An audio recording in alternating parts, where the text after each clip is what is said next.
Just apply crystalline 3M window film all around this vehicle.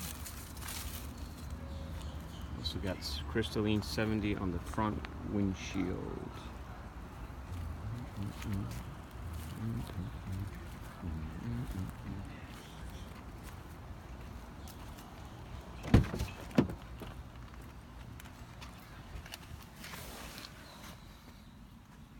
Crystalline window film, as well as 3M color stable, will have a 3M imprint on the film.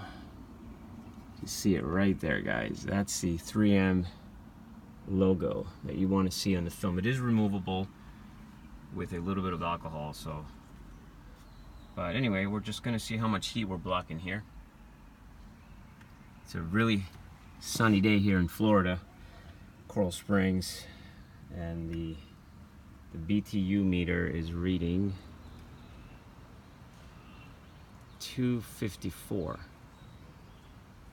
And now it drops down to 11.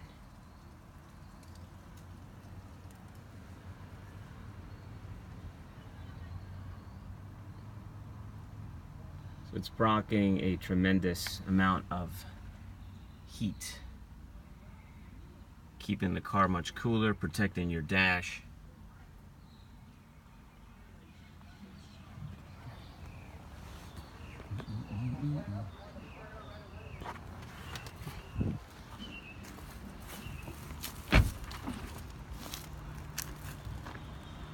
That's crystalline 70% by 3M.